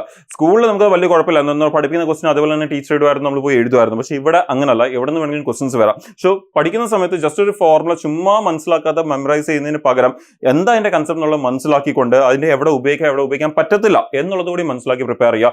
അതുപോലെ എന്താ പറയാ, inadequate problem solving leads to careless errors. നമ്മൾ ഒരുപാട് ക്വസ്റ്റ്യൻസ് സോൾവ് ചെയ്യാറില്ല. ഇപ്പൊ ഞാൻ വേറെ കണക്ട് ചെയ്യാൻ പറ്റുന്ന ഒരു കാര്യം പറയാം. ചിലർക്ക് ഒരു ഹാബിറ്റ് ഉണ്ട്, ഒരു ക്വസ്റ്റ്യൻ വായിച്ചു നോക്കും, ക്വസ്റ്റ്യൻ മനസ്സിലാവും, ഫോർമുല എടുക്കും, വാല്യൂ എല്ലാം സബ്സ്റ്റിറ്റ്യൂട്ട് ചെയ്യും. ഇനി അത് ആൻസർ കിട്ടിക്കോളും, എനിക്ക് എടുക്കാൻ അറിയാം, അടുത്ത ക്വസ്റ്റ്യൻ. അത് സോൾവ് ചെയ്യാൻ നിൽക്കത്തില്ല. ഓക്കെ, അത് സോൾവ് ചെയ്യാതെ അവിടെ അങ്ങ് വിടും. ഇനി എനിക്ക് ആൻസർ കിട്ടിക്കോളും, എനിക്ക് അറിയാലോ, അത് ഇനിയിപ്പോൾ ഞാൻ സോൾവ് ചെയ്ത് കഴിഞ്ഞാൽ ആൻസർ എന്തായാലും വരും. ആ ഒരു ആറ്റിറ്റ്യൂഡ് കീപ്പ് ചെയ്യുന്ന ഒരുപാട് പേരുണ്ട്. അത് ചെയ്യുന്ന ഒരാളാണ് നിങ്ങളെങ്കിൽ അത് ഒട്ടും നല്ലതല്ല. എന്നിട്ട് പ്രശ്നം ഈ ഒരു ക്വസ്റ്റ്യൻ വായിക്കുകയോ മനസ്സിലാക്കിയോ ഫോർമുല എടുക്കുക എന്നുള്ളതല്ല, അത് സോൾവ് ചെയ്ത് ആൻസറിലേക്ക് എത്തിക്കുക എന്നുള്ളതാണ് ഏറ്റവും വലിയ ടാസ്ക് എക്സാമിലേക്ക് വരുമ്പോൾ. അത് എസ്പെഷ്യലി ഇന്നത്തെ കാലത്ത്, ഇന്നത്തെ ട്രെൻഡിൽ അതാണ് ഏറ്റവും വലിയൊരു പ്രശ്നമായിട്ട് വന്നുകൊണ്ടിരിക്കുന്നത്. ബിക്കോസ് അവർ യൂസ് ചെയ്യുന്ന നമ്പേഴ്സ് അത്രയും നല്ല നമ്പേഴ്സാണ് യൂസ് ചെയ്തുകൊണ്ടിരിക്കുന്നത്. സോ ആ ഒരു പ്രശ്നം നിങ്ങൾക്കുള്ളവരാണെങ്കിൽ നിങ്ങൾ അതും കറക്റ്റ് ചെയ്തേ പറ്റുള്ളൂ. നിങ്ങളൊരു ക്വസ്റ്റ്യൻ എടുത്തു കഴിഞ്ഞാൽ അതിന്റെ ഫൈനൽ ആൻസർ അത് ഓപ്ഷനെ നോക്കി നിങ്ങൾ എടുക്കുന്നുണ്ട്, യൂണിറ്റ് ഡിജിറ്റോ പല കൺസെപ്റ്റോ യൂസ് ചെയ്ത് എടുക്കുന്നുണ്ട്, നല്ല കാര്യം. ഓക്കെ, അവിടെ നിങ്ങൾ ഫുൾ സോൾവ് ചെയ്തില്ല, കുഴപ്പമില്ല. പക്ഷേ ജസ്റ്റ് ഫോർമുല എടുത്ത് വാല്യൂ ഇട്ട് അവർക്ക് കഴിഞ്ഞു, ഇനി അത് എന്തായാലും ആൻസർ കിട്ടും എന്നൊരു ആറ്റിറ്റ്യൂഡിൽ വിട്ടുകളയാതിരിക്കുക. അത് വളരെ ഇമ്പോർട്ടൻ്റ് ആണ്. ഒരു പ്രോപ്പർ പ്രാക്ടീസ് ഉണ്ടായിരിക്കണം. വളരെ ലിമിറ്റഡ് പ്രാക്ടീസ് ആയിരിക്കില്ല അത്. അതുപോലെ തന്നെ ഈ പറഞ്ഞ പോലെ പ്രാക്ടീസ് ചെയ്യുന്ന സമയത്ത് അതിൽ എക്സാമിന് തൊട്ട് മുമ്പ് നോക്കിയിട്ട് പോകുന്നതിന് പകരം നേരത്തെ തൊട്ടേ എന്ത് ചെയ്യുക, ഈ ആക്യുറസിയും സ്പീഡും ഒക്കെ ഡെവലപ്പ് ചെയ്തെടുക്കുക. അത് വളരെ ഇമ്പോർട്ടൻ്റ് ആണ്. അപ്പോൾ ഈ പറഞ്ഞ, പിന്നെ നേരത്തെ ഓൾറെഡി ഞാൻ പറഞ്ഞൊരു കാര്യമാണ്, നമ്മളൊരു എക്സാമിന് വേണ്ടി പഠിച്ചു കഴിഞ്ഞാൽ ആ എക്സാം ഏകദേശം കഴിഞ്ഞ് കഴിഞ്ഞാൽ പിന്നെ ഒരു ചെറിയ ഗ്യാപ്പ് വരണമെങ്കിൽ ഉടനെ നമ്മൾ വേറൊരു എക്സാം നോക്കാൻ വേണ്ടി പോകും. അല്ലെങ്കിൽ നമുക്ക് അവിടെ പ്രാക്ടീസിന് ഒരു ഗ്യാപ്പ് വരും. നമുക്ക് ഒരു എക്സാം കഴിയുമ്പോൾ പിന്നെ കുറച്ച് നാളത്തേക്ക് ഒന്ന് ബ്രേക്ക് എടുക്കാം എന്നൊക്കെ ഒരു ആംഗിൾ. ഈ ഒരു ഫീൽഡിൽ നിൽക്കുമ്പോൾ ബ്രേക്ക് എടുക്കാതിരിക്കുക, അത് വളരെ ഇമ്പോർട്ടൻ്റ് ആണ്. ഒരു ദിവസം ബ്രേക്ക് എടുക്കുക, 2 ദിവസം ബ്രേക്ക് എടുക്കുക, ഇറ്റ്സ് ഫൈൻ. ബട്ട് അല്ലാതെ നമ്മൾ എന്താ പറയുക, ഒരു മാസം ബ്രേക്ക് എടുക്കുന്നു, 1.5 മാസം ബ്രേക്ക് എടുക്കുന്നു, അത് ഒരിക്കലും ഒരിക്കലും നല്ലതായിരിക്കത്തില്ല ഈ ഒരു ഫീൽഡിൽ നിൽക്കുന്ന സമയത്ത്. ഇത് പ്രിപ്പയർ ചെയ്യുവാണെങ്കിൽ അത് കിട്ടിയതിന് ശേഷം മാത്രം നിർത്തുക എന്നൊരു ആംഗിൾ ആയിരിക്കണം. ഇനി നമ്മൾ നേരത്തെ പറഞ്ഞ പോലെ ഇതിൽ തന്നെ ഇൻക്ലൂഡ് ചെയ്യാൻ പറ്റുന്ന ചില കാര്യങ്ങളാണ്, ഇനി ഇംപ്രൂവ് ചെയ്യാൻ വേണ്ടി ചെയ്യാൻ പറ്റുന്ന ചില കാര്യങ്ങളാണ്. ഒന്ന്, കൺസെപ്റ്റ്സ് ഒക്കെ നല്ലപോലെ മനസ്സിലാക്കുക, വളരെ ഡീറ്റെയിൽ ആയിട്ട് മനസ്സിലാക്കുക, ഇത് എങ്ങനെ വന്നു, ഷോർട്ട് കട്ട്സ് എങ്ങനെ വന്നു എന്നുള്ളതൊക്കെ മനസ്സിലാക്കുക. അതുപോലെ തന്നെ ഡെയിലി ടോപ്പിക് വൈസ് പ്രാക്ടീസ് ചെയ്യുക, ഡെയിലി ഒരു നമ്പർ ഓഫ് ക്വസ്റ്റൻസ് ഡിസൈഡ് ചെയ്യുക, എന്നിട്ട് ആ ക്വസ്റ്റൻസ് വളരെ കൺസേൺ ആയിട്ട് ഡെയിലി ചെയ്തുകൊണ്ടിരിക്കുക. റെഗുലർ സെഷണൽ മോക്ക് ടെസ്റ്റുകളോ അല്ലെങ്കിൽ നമ്മുടെ ടോപ്പിക് വൈസ് ടെസ്റ്റുകളോ ഫുൾ പഠിച്ചു കഴിഞ്ഞ് കഴിഞ്ഞാൽ റെഗുലർ മോക്ക് ടെസ്റ്റുകളോ ഒക്കെ ചെയ്യുക. അത് കൂടാതെ വളരെ ഇമ്പോർട്ടൻ്റ് ആണ് ട്രാക്ക് കീപ്പ് ചെയ്യുക എന്നുള്ളത്. ട്രാക്കും കീപ്പ് ചെയ്ത് തന്നെ പ്രിപ്പയർ ചെയ്യുക. എന്നാൽ മാത്രമേ കോൺഫിഡൻസ് കൊണ്ടുവരാൻ പറ്റത്തുള്ളൂ. നമ്മൾ സ്പീഡ് ഇംപ്രൂവ് ആവുന്നുണ്ടോ, അക്യുറസി ഇംപ്രൂവ് ആവുന്നുണ്ടോ എന്നുള്ള കാര്യങ്ങളൊക്കെ നമുക്ക് അനലൈസ് ചെയ്യാൻ പറ്റത്തുള്ളൂ. ഇങ്ങനെ ഒരുപാട് കാര്യങ്ങൾ നമുക്ക് ചെയ്യാൻ പറ്റത്തുള്ളൂ. ആൻഡ് ഇനി അടുത്ത ഇമ്പോർട്ടൻ്റ് ഒരു കാര്യമാണ് നമ്മുടെ ടൈം മാനേജ്മെന്റും അതുപോലെ നമ്മുടെ സ്ട്രാറ്റജീസ് ഇഗ്നോർ ചെയ്ത് നമ്മൾ ചുമ്മാ ഒരു ഫ്ലോയിൽ പോകുന്നത്. അത് അഗൈൻ അടുത്തൊരു ഇമ്പോർട്ടൻറ്റ് കാര്യമാണ്. അപ്പോൾ അഗൈൻ നമുക്ക് വരുന്ന ചില ഫെയിലിയർ ഫേസ് ചെയ്യേണ്ട ചില കാര്യങ്ങളാണ് നോ സെക്ഷൻ പ്ലാൻ. നമുക്കൊരു സെക്ഷന് പ്രത്യേകിച്ച് ഒരു പ്ലാൻ ഒന്നും ഉണ്ടായിരിക്കത്തില്ല, നമ്മൾ ചുമ്മാ ഇങ്ങനെ പഠിച്ചുകൊണ്ടേയിരിക്കും, അങ്ങനത്തെ ഒരു ആംഗിൾ. അങ്ങനെ ആയിരിക്കില്ല. ഏറ്റവും ഇമ്പോർട്ടൻറ്റ് ചാപ്റ്റേഴ്സ്, ആദ്യം പഠിക്കേണ്ട ചാപ്റ്റേഴ്സ് അതിനെ കറക്റ്റ് ഓർഡറിൽ തന്നെ ആക്കിയിട്ട് ഓരോ സെക്ഷനെ എങ്ങനെ കൊണ്ടുപോകണം എന്നുള്ളത് ഫോക്കസ് ചെയ്യുക. എക്സാംസ് എഴുതുന്ന സമയത്തായാലും ഏത് സെക്ഷൻ ആദ്യമേ എഴുതണം, ഏത് സെക്ഷൻ അവസാനം എഴുതണം, ഏത് സെക്ഷൻ ഇടയ്ക്ക് വെച്ച് എഴുതണം എന്നുള്ളതിനൊരു ക്ലിയർ ടാർഗറ്റ് ഉണ്ടായിരിക്കുക. അതുപോലെ ടൈം അലോക്കേറ്റ് ചെയ്യുക ഓരോ സെഷനും എഴുതാൻ വേണ്ടി. ലൈക്ക് ഞാൻ മാത്സ് എഴുതാൻ എത്രയും സമയം എടുക്കും, റീസണിങ് എഴുതാൻ എത്രയും സമയം എടുക്കും എന്ന് പ്രോപ്പർ ടൈം അലോക്കേറ്റ് ചെയ്യുക. അതുപോലെ മോക്ക് ടെസ്റ്റുകൾ ഇഗ്നോർ ചെയ്യാതിരിക്കുക. എക്സാമിന് തൊട്ട് മുമ്പ്, ഒരാഴ്ച മുമ്പ് പോയി മോക്ക് ടെസ്റ്റ് ചെയ്യാതിരിക്കുക. എക്സാമിന് മിനിമം ഒരു 45 to 50 days മുമ്പെങ്കിലും നിങ്ങളുടെ മോക്ക് ടെസ്റ്റ് സ്റ്റാർട്ട് ചെയ്യണം. 2 മാസം മുമ്പെങ്കിലും നിങ്ങളുടെ മോക്ക് ടെസ്റ്റുകൾ സ്റ്റാർട്ട് ചെയ്യണം. ഒരു 3 മാസം മുമ്പെങ്കിലും നിങ്ങളുടെ സെക്ഷണൽ മോക്ക് ടെസ്റ്റുകൾ സ്റ്റാർട്ട് ചെയ്യണം. എക്സാമിന് ഓൾമോസ്റ്റ് 45 days മുമ്പെങ്കിലും ഫുൾ മോക്ക് ടെസ്റ്റുകൾ സ്റ്റാർട്ട് ചെയ്യണം. അതൊക്കെ വളരെ ഇമ്പോർട്ടൻ്റ്. ഈ മോക്ക് ടെസ്റ്റുകൾ ആണ് ശരിക്കും നമ്മുടെ എക്സാമിൽ പോയി നമുക്ക് ചെയ്യാനുള്ളത്. അങ്ങനെയാണെങ്കിൽ അതാണ് നമ്മൾ കൂടുതൽ ഫോക്കസ് ചെയ്യേണ്ടത്. എത്രയും പെട്ടെന്ന് സിലബസ് ചെയ്ത് അത് തുടങ്ങുക എന്നുള്ളതായിരിക്കണം നമ്മുടെ ഫോക്കസ്. ഇനിയിപ്പോൾ സീജൽ നോക്കുന്ന ആൾക്കാരാണെങ്കിലും അവർ അടുത്ത 3 മാസം കൊണ്ട് തന്നെ എത്രയും പെട്ടെന്ന് സിലബസ് ചെയ്തിട്ട് അടുത്ത വരുന്ന 2 തൊട്ട് എക്സാമിന്റെ ഡേറ്റ് വരെയും മാക്സിമം മോക്ക് ടെസ്റ്റ് ചെയ്ത സ്കോർ കൺസിസ്റ്റന്റ് ആക്കി എടുക്കുക. നമ്മുടെ സ്കോർ 150 മുകളിലേക്ക് കൊണ്ടുവരിക എന്നുള്ളതായിരിക്കണം നമ്മുടെ ടാർഗറ്റ് എന്ന് പറയുന്നത്. അത് വിത്ത് കൺസിസ്റ്റന്റ് പ്രാക്ടീസ് വഴി നമുക്ക് അത് എത്തിക്കാൻ പറ്റത്തുള്ളൂ. സോ ഞാൻ നേരത്തെ പറഞ്ഞ പോലെ തന്നെ നമ്മൾ ഓരോ സെഷൻസ് എക്സാമിൽ ചെന്ന് എഴുതുന്ന സമയത്തായാലും ഈ ഒരു കാര്യം വളരെ ഇമ്പോർട്ടൻ്റ് ആണ്. ഓരോ സെക്ഷനെ എങ്ങനെ ഹാൻഡിൽ ചെയ്യാം എന്നുള്ളത്. ഇപ്പോൾ ഫോർ എക്സാമ്പിൾ നിങ്ങൾ എക്സാം ചെയ്ത് തുടങ്ങുന്ന സമയത്ത് ആദ്യത്തെ 15 മിനിറ്റ് നിങ്ങളൊരു ഈസി, നിങ്ങൾക്ക് കോൺഫിഡൻസ് ഉള്ള, അത്യാവശ്യം നിങ്ങൾക്ക് ഒരു മൊമെന്റം ബിൽഡ് ചെയ്യാൻ പറ്റുന്ന പോലത്തെ ഒരു ടോപ്പിക് ആയിരിക്കണം നിങ്ങൾ അറ്റൻഡ് ചെയ്യും. ഇപ്പോൾ ഫോർ എക്സാമ്പിൾ എന്നോട് ചോദിക്കുകയാണെങ്കിൽ എനിക്കൊന്ന് റീസണിങ് നല്ലൊരു ഓപ്ഷൻ ആയിരിക്കും. ആ ഒരു 0 to 15 minutes എക്സാമിന്റെ ആദ്യത്തെ 15 മിനിറ്റ് ഫോക്കസ് ചെയ്യാൻ പറ്റുന്നത്. അടുത്ത 15 തൊട്ട് 30 മിനിറ്റിന്റെ ഇടയ്ക്ക് നിങ്ങൾ ഫോക്കസ് ചെയ്യാൻ പറ്റുന്ന അടുത്തൊരു മോഡറേറ്റ് എന്താ പറയുക, ഒരു ഫ്ലോ മെയിൻറ്റെയിൻ ചെയ്യാൻ പറ്റുന്ന രീതിയിൽ ഒരു മോഡറേറ്റ് സെഷൻ കംപ്ലീറ്റ് ചെയ്യുക. ഫോർ എക്സാമ്പിൾ ഇംഗ്ലീഷ് ഒരു നല്ല ഓപ്ഷൻ ആയിരിക്കും. പിന്നെ അടുത്ത 30 തൊട്ട് 55 മിനിറ്റിന്റെ ഇടയ്ക്ക് വെച്ച് എന്ത് ചെയ്യുക, ഡിഫിക്കൽട്ട് ആയിട്ടുള്ള സെഷൻ അല്ലെങ്കിൽ പിന്നെ ഈ പറഞ്ഞ പോലെ ഇപ്പം നമ്മുടെ GK അത് കുറച്ച് ഡിഫിക്കൽട്ട് ആയിരിക്കും കുറച്ച് പേർക്കെങ്കിലും. പക്ഷെ അറ്റ് ദ സെയിം ടൈം ഒരുപാട് സമയം കൊടുക്കേണ്ട ആവശ്യമില്ല. പിന്നെ മാത്സ് അവിടെ കുറച്ചുകൂടി സമയം കൊടുക്കണം, ഡിഫിക്കൽട്ട് ആണോ നിർബന്ധമില്ല, സമയം കൊടുക്കണം. അങ്ങനത്തെയൊക്കെ ഉള്ള ഏരിയ കുറച്ചധികം ഫോക്കസ് ചെയ്ത് എഴുതേണ്ടിയ കുറച്ചുകൂടി ഈ പറഞ്ഞ ആ ഒരു സമയം കഴിയുമ്പോൾ നമ്മുടെ സ്പീഡ് കുറച്ചുകൂടി കൂടിയിട്ടുണ്ടായിരിക്കും. അപ്പോൾ ആ ഒരു സ്പീഡിലൊക്കെ ചെയ്യാൻ പറ്റുന്ന ഒരു ഏരിയ ആയിരിക്കണം നമ്മൾ ഈ പറഞ്ഞ നമ്മുടെ ഒരു 30 to 55 മിനിറ്റ്സിൽ വെക്കേണ്ടി. അതിന് അവസാനത്തെ ഒരു 5 minutes ട്രൈ ചെയ്യുക. എന്തെങ്കിലും നമുക്ക് റിവ്യൂ ചെയ്യാനോ സ്കിപ്പ് ചെയ്യാനോ മാർക്ക് ഫോർ റിവ്യൂ ചെയ്യാൻ വേണ്ടി വെച്ചേക്കുന്ന കാര്യങ്ങളൊക്കെ കംപ്ലീറ്റ് ചെയ്യാൻ വേണ്ടി നമ്മൾ മാറ്റി വെക്കുക ആ സമയമൊക്കെ. അപ്പൊ ഈ പറഞ്ഞ കാര്യങ്ങളൊക്കെ വളരെ ഇമ്പോർട്ടന്റ് പോയിന്റ്സ് നിങ്ങളുടെ മൈൻഡിൽ ഉണ്ടായിരിക്കണം. പിന്നെ ഫൈനലി നിങ്ങൾക്കറിയാം നമ്മുടെ ടൈപ്പിംഗ് കൂടി നമുക്കിവിടെ വരുന്നുണ്ട്. അപ്പോൾ ടൈപ്പിംഗ് കൂടി നമ്മുടെ ഇപ്പോൾ SSC CGL എക്സാമിലേക്ക് വരുമ്പം CSL എക്സാമിലേക്ക് വരുമ്പോൾ ടൈപ്പിംഗ് കൂടി ഉണ്ട്. സോ ടൈപ്പിംഗിന് വേണ്ടിയും ഉള്ള അത്യാവശ്യം പ്രാക്ടീസ് എക്സാമിന് മുമ്പ് തന്നെ അറ്റ്ലീസ്റ്റ് നിങ്ങളുടെ Tier 1 എക്സാം കഴിയുമ്പോഴെങ്കിലും നിങ്ങൾ സ്റ്റാർട്ട് ചെയ്യണം. അവിടുത്തെ എറേഴ്സ് കുറയ്ക്കാൻ നോക്കാൻ വേണ്ടിയുള്ളതും നിങ്ങളുടെ പ്രോപ്പർ പ്രാക്ടീസ് ഇമ്പോർട്ടൻ്റ് ആണ്. ലൈക്ക് നമുക്കിപ്പോൾ CGLന്റെ ഒരു ടൈപ്പിംഗ് ടെസ്റ്റ് അങ്ങനെ വലിയ ഡിഫിക്കൽട്ട് പ്രോസസ്സ് അല്ല. CSS കുറച്ചുകൂടി ഡിഫിക്കൽട്ട് ആണ്. പക്ഷേ ഈ ഒരു എക്സാം ഏതായാലും നിങ്ങൾ അതിന് വേണ്ടിയുള്ള പ്രാക്ടീസ് നേരത്തെ തന്നെ തുടങ്ങണം. എറേഴ്സ് കുറയ്ക്കണം, അക്യുറസി മെയിൻറ്റെയിൻ ചെയ്യണം. അവിടെ ആ ഒരു ചെയ്ത് തീർത്തതിന് ശേഷം എന്തെങ്കിലും കറക്റ്റ് ചെയ്യാനുള്ളത് കറക്റ്റ് ചെയ്യാൻ പറ്റണം. അങ്ങനെയുള്ള കാര്യങ്ങളൊക്കെ ചെയ്യാനുള്ള സമയം കൂടി നിങ്ങൾ മാറ്റി വെക്കണം. അതിന് വേണ്ടിയുള്ള പ്രാക്ടീസ് നിങ്ങൾ വളരെ നേരത്തെ തന്നെ സ്റ്റാർട്ട് ചെയ്യുക എന്നുള്ളത് വളരെ ഇമ്പോർട്ടൻ്റ് ആണ്. ഓക്കെ, സോ ഈ പറഞ്ഞ കാര്യങ്ങളൊക്കെ നമ്മുടെ ഈ പറഞ്ഞ ഞാൻ ഇപ്പം നേരത്തെ പറഞ്ഞ കുറേ കാര്യങ്ങളുണ്ട്. ഈ കാര്യങ്ങളൊക്കെ തന്നെ നിങ്ങൾ നോട്ട് ചെയ്തിട്ടുണ്ടായിരിക്കും. അതിൽ ഇപ്പം ഞാൻ പറഞ്ഞു പോയപ്പോൾ നിങ്ങൾ പല കാര്യങ്ങളും ശ്രദ്ധിച്ചിട്ടുണ്ടായിരിക്കും. ഈ പ്രശ്നം എനിക്കുണ്ട്, ശരിയാക്കണം എന്നുള്ളത്. സോ അങ്ങനെ തോന്നിയിട്ടുള്ള കാര്യങ്ങൾ ഉറപ്പായിട്ട് നിങ്ങൾ നിങ്ങളുടെ സൈഡിൽ നിന്ന് കറക്റ്റ് ചെയ്യാനുള്ള സ്റ്റെപ്സ് ഇന്ന് തൊട്ട് തന്നെ എടുക്കുക. ചെറിയ ചെറിയ സ്റ്റെപ്സ് എടുത്താൽ മതി. പക്ഷെ അത് നിങ്ങളുടെ ഇംപ്രൂവ്മെന്റിനെ ഹെൽപ്പ് ചെയ്യും. അതിനെ ലോങ് ടൈം നിങ്ങളുടെ അടുത്ത 5 മാസം കഴിയുമ്പോൾ വരുന്ന എക്സാംസിന് നിങ്ങൾ അത് ഒരുപാട് ഹെൽപ്പ് ചെയ്യും. പക്ഷെ അത് ഇപ്പോഴേ ചെയ്തു തുടങ്ങുക എന്നുള്ളത് വളരെ ഇമ്പോർട്ടൻ്റ്. പ്രിപ്പയർ ചെയ്യാൻ തുടങ്ങുന്നവരും പ്രിപ്പയർ ചെയ്തു തുടങ്ങിയവരും അത് ഇപ്പോഴേ ചെയ്തു തുടങ്ങി കഴിഞ്ഞാൽ നല്ലപോലെ ഇമ്പ്രൂവ് ചെയ്ത് കൊണ്ടുവരാൻ പറ്റും. എക്സാമിന് തൊട്ട് മുമ്പ് നമുക്ക് ചെയ്യാൻ പറ്റാത്ത കുറേ കാര്യങ്ങൾ ഇതൊക്കെ നേരത്തെ ചെയ്ത് കൊണ്ടുപോകേണ്ട കുറച്ച് കാര്യങ്ങൾ. അപ്പോൾ അത് ഡെഫിനറ്റ്ലി ഫോക്കസ് ചെയ്യാം. ഓക്കെ. സോ നമ്മൾ ഈ പറഞ്ഞ ഈവൻ ടോപ്പേഴ്സിന്റെ അവർ പറയുന്നത് നമ്മൾ കേട്ട് കഴിഞ്ഞാലും അവരെല്ലാവരും പറയുന്ന ഒരു കാര്യമാണ് നല്ല ഫോക്കസും ഈ പറയുന്ന കൺസിസ്റ്റൻസി എന്ന് പറയുന്ന ഒരു കാര്യം. സോ അത് നല്ലപോലെ മെയിൻറ്റെയിൻ ചെയ്യുക. ഓക്കെ. നമ്മൾ ഏതെങ്കിലും ഒരു എക്സാം അല്ലെങ്കിൽ ഒരേ പാറ്റേണിൽ വരുന്ന എക്സാംസ് ഫോക്കസ് ചെയ്യുക. ഡെയിലി ഒരു clear consistent study plan prepare ചെയ്യുക. ഒരു 68 hours പ്രോപ്പർ ടൈം നമ്മൾ അതിന് വേണ്ടി അലോക്കേറ്റ് ചെയ്യാൻ നോക്കുക. അതിന്റെ ടൈം ബ്രേക്ക് ചെയ്യാതിരിക്കുക. ബ്രേക്ക് ചെയ്യാതിരിക്കുക എന്ന് പറഞ്ഞാൽ ആ ഒരു സംഭവം എല്ലാ ദിവസവും കൊടുക്കാൻ പറ്റണം. 6 മണിക്കൂറാണ് കൊടുക്കുന്നത്, 5 മണിക്കൂറാണ് കൊടുക്കുന്നത്. 5 മണിക്കൂർ എല്ലാ ദിവസവും കൊടുക്കാൻ പറ്റണം. ഇന്ന് കൊടുത്തു, നാളെ പിന്നെ 2 മണിക്കൂർ കൊടുത്തു, അടുത്ത ദിവസം 3 മണിക്കൂർ കൊടുത്തു, അങ്ങനെ ഒരു ആംഗിൾ ആയിരിക്കില്ല. പിന്നെ അത്യാവശ്യം റിവിഷന് വേണ്ടിയുള്ള സ്ട്രാറ്റജീസ് നിങ്ങൾ പ്രിപ്പയർ ചെയ്ത് വെച്ചിട്ടുണ്ടായിരിക്കും. നമ്മൾ നേരത്തെ പറഞ്ഞ പോലെ 3 മാസം കൊണ്ട് സിലബസ് തീർത്തതിന് ശേഷം നിങ്ങളുടെ ഈ ഒരു പ്രിപ്പറേഷനിലേക്ക് കടക്കുക എന്നുള്ളത് വളരെ ഇമ്പോർട്ടന്റ് ആണ്. ഓക്കെ. ഇപ്പൊ നമ്മൾ ഈ പറഞ്ഞ കാര്യങ്ങളൊക്കെ തന്നെ നിങ്ങളുടെ മൈൻഡിൽ വെച്ചിരിക്കണം. നമ്മളിപ്പോൾ അതിനെല്ലാം കൂടിയാണെന്ന് ഷോർട്ട് ആയിട്ട് ഇവിടെ എഴുതിയിരിക്കുന്നത്. നിങ്ങളുടെ റീഡിംഗ് സ്കിൽസ് ഇംപ്രൂവ് ചെയ്യുക. എക്സാമിനെ കുറിച്ചുള്ള ക്ലിയർ ഐഡിയാസ് ക്രിയേറ്റ് ചെയ്യുക. എക്സാം പാറ്റേൺ ആയാലും ശരി, സിലബസ് ആയാലും ശരി, വെയിറ്റേജ് ആയാലും ശരി, ഓരോ ടിയർ എങ്ങനെ ഫേസ് ചെയ്യണം എന്നുള്ള ഐഡിയാസ് ആയാലും ശരി, അങ്ങനെയുള്ള കാര്യങ്ങൾ നോക്കുക. ലിമിറ്റഡ് റിസോഴ്സസ് യൂസ് ചെയ്യുക. ഏറ്റവും ട്രസ്റ്റഡ് ആയിട്ടുള്ള ഏറ്റവും ക്വാളിറ്റി ലിമിറ്റഡ് റിസോഴ്സസ് യൂസ് ചെയ്യുക. അതിനെ വളരെ കൺസിസ്റ്റന്റ് ആയിട്ടുള്ള പ്രിപ്പറേഷൻ കൊണ്ടുപോകാൻ നോക്കുക. സ്ട്രോങ് ബേസ് ബിൽഡ് ചെയ്തെടുക്കാൻ നോക്കുക. കൺസെപ്റ്റ്സ് ബിൽഡ് ചെയ്യുക. സ്ട്രോങ് അതിന്റെ ക്ലാരിറ്റി കൊണ്ടുവരിക. കൺസെപ്റ്റുകൾ നല്ലപോലെ ബിൽഡ് ചെയ്യാൻ നോക്കുക. ആൻഡ് മോക്ക് ടെസ്റ്റുകളും ചെയ്ത് അതിനെ ഇംപ്രൂവ് ചെയ്യാൻ നോക്കുക. അതുപോലെ സ്ട്രാറ്റജീസ് ഉണ്ടാക്കിയതിനു ശേഷം അത് അതേപോലെ തന്നെ ഫോളോ ചെയ്യുക. അത് നിങ്ങൾ പ്രിപ്പയർ ചെയ്യുന്ന സമയത്തായാലും ശരി, എക്സാമിന്റെ സമയത്തായാലും ശരി, ഓൺലൈൻ മോക്ക് ടെസ്റ്റ് ചെയ്യുമ്പോഴാലും ശരി, ഈ പറഞ്ഞ സ്ട്രാറ്റജി അതേപോലെ തന്നെ ഫോളോ ചെയ്ത് പ്രാക്ടീസ് ചെയ്തിട്ടായിരിക്കും എക്സാമിൽ പോകേണ്ടത്. പിന്നെ എന്തെങ്കിലും സ്കിൽ ടെസ്റ്റുകൾ ഉണ്ടെങ്കിൽ ആ സ്കിൽ ടെസ്റ്റിന് വേണ്ടിയുള്ള ഫോക്കസും നേരത്തെ തന്നെ സ്റ്റാർട്ട് ചെയ്യാം. ഈ കാര്യങ്ങളൊക്കെ തന്നെ ഇപ്പൊ നമ്മൾ ഈ ഉണ്ടാവുന്ന പ്രശ്നങ്ങളൊക്കെ തന്നെയാണ് നമ്മുടെ കൈൻഡ് ഓഫ് എന്താ പറയാ ഈ എക്സാംസിലേക്ക് എത്താനുള്ള ഒരു കൈൻഡ് ഓഫ് സ്റ്റെപ്പിംഗ് സ്റ്റോൺസ് എന്ന് പറയുന്നത്. ഓക്കെ. സോ അതുകൊണ്ട് തന്നെ ഈ കാര്യങ്ങളൊക്കെ തന്നെ മനസ്സിലാക്കി ഇംപ്രൂവ് ചെയ്ത് ഇനി വരുന്ന സമയം അടുത്ത 5 മാസം ഏറ്റവും നല്ലപോലെ നിങ്ങൾ പ്രിപ്പയർ ചെയ്യുക. ഇപ്പം പഠിച്ചു തുടങ്ങാൻ പോകുന്നവരും ഈ കാര്യങ്ങളൊക്കെ തന്നെ മൈൻഡിൽ വെച്ചുകൊണ്ട് തന്നെ പ്രിപ്പയർ ചെയ്ത് മുമ്പോട്ട് പോവാം. ഓക്കെ അല്ലേ? അപ്പോൾ ഇപ്പൊ ആദ്യമായിട്ട് പഠിക്കാൻ പോകുന്നവരായാലും നമ്മുടെ SSCയിൽ നിങ്ങൾക്ക് 2026, 2027 വേണ്ടിയുള്ള SSC എക്സാംസിന് വേണ്ടിയുള്ള ബാച്ചസും ഉണ്ട്. സോ ആദ്യമായിട്ട് പ്രിപ്പയർ ചെയ്യാൻ പോകുന്നവർ ഇതിനെക്കുറിച്ച് വലിയൊരു ഐഡിയ ഇല്ല. സോ നിങ്ങൾ ആദ്യമായിട്ട് ഇതിന് വേണ്ടി സ്റ്റാർട്ട് ചെയ്യുന്നുള്ളവർ നിങ്ങൾക്ക് ഈ ബാച്ചസിന്റെ കൂടെയൊക്കെയും ജോയിൻ ചെയ്ത് പ്രിപ്പയർ ചെയ്യാം. ഇവിടെ നിങ്ങൾക്ക് റെക്കോർഡ് ക്ലാസ്സസും ലൈവ് ക്ലാസ്സസ് ഒക്കെ തന്നെ വരുന്നുണ്ട്. മോക്ക് ടെസ്റ്റുകൾ, previous year question discussions, core topic discussions, മെന്റേഴ്സിന്റെ സപ്പോർട്ട്, ക്വിസ്, ഈ ബുക്കുകൾ, ഇങ്ങനെ ഒരു കംപ്ലീറ്റ് പാക്കേജ്, മോക്ക് ടെസ്റ്റുകൾ, അങ്ങനെയുള്ള എല്ലാ കാര്യങ്ങളും ചേർന്നിട്ടുള്ള ഒരു ബാച്ചസ് ആണ് ഇതെന്ന് പറയുന്നത്. ഇതിനെക്കുറിച്ച് നിങ്ങൾ കൂടുതൽ അറിഞ്ഞ് നിങ്ങൾക്ക് ചോദിച്ച് മനസ്സിലാക്കി നിങ്ങളുടെ പ്രിപ്പറേഷൻസ് സ്റ്റാർട്ട് ചെയ്യാം. അതിനെക്കുറിച്ച് കൂടുതൽ അറിയാനും നിങ്ങൾക്ക് ഈ ഒരു നമ്പറിൽ കോൺടാക്ട് ചെയ്യാം. 8714764666 എന്നുള്ള ഈ നമ്പറിൽ കോൺടാക്ട് ചെയ്തുകൊണ്ട് നിങ്ങളുടെ പ്രിപ്പറേഷൻസ് നിങ്ങൾക്ക് സ്റ്റാർട്ട് ചെയ്യാം. ഈ ഒരു നമ്പറിൽ കോൺടാക്ട് ചെയ്തുകൊണ്ട് നിങ്ങൾക്ക് ഓഫർ പ്രൈസസിലും നിങ്ങൾക്ക് ഈ ബാച്ചസിലേക്ക് ജോയിൻ ചെയ്യാൻ പറ്റും. സോ ഈ പറഞ്ഞ കാര്യങ്ങളൊക്കെ തന്നെ ക്ലിയർ ആണെന്ന് വിശ്വസിക്കുന്നു. സോ ഈ കാര്യങ്ങളൊക്കെ മൈൻഡിൽ വെച്ചുകൊണ്ട് ഈ ഒരു വർഷം ഏറ്റവും നല്ലപോലെ പ്രിപ്പയർ ചെയ്ത് നമ്മൾ തുടക്കത്തിൽ പറഞ്ഞ പോലെ ഏറ്റവും നല്ലൊരു ജോലിയിലേക്ക് നിങ്ങൾക്ക് എത്തിച്ചേരാൻ പറ്റട്ടെ ഈ വർഷം എന്ന് ഞാൻ നിങ്ങൾ എല്ലാവരും വിഷ് ചെയ്യുന്നു. നമുക്ക് ഇതുമായിട്ട് റിലേറ്റ് ചെയ്യുന്ന കൂടുതൽ ഇമ്പോർട്ടന്റ് അപ്ഡേറ്റ്സും നമ്മുടെ നോട്ടിഫിക്കേഷൻ ഒക്കെ വരുന്ന സമയത്ത് നമുക്ക് അത് കൂടുതൽ ഡീറ്റെയിൽ ആയിട്ട് നമുക്ക് ഇവിടെ ഡിസ്കസ് ചെയ്യാം, കൂടുതൽ മനസ്സിലാക്കാം. അപ്പോൾ വരുന്ന ഫ്യൂച്ചർ സെഷൻസ് നമുക്ക് ഇവിടെ മീറ്റ് ചെയ്യാം. അപ്ഡേറ്റ്സ് ഒന്നും മിസ് ആവാതിരിക്കാൻ ഡെഫിനറ്റ്ലി ചാനലും ഫോളോ ചെയ്യാം. Thank you.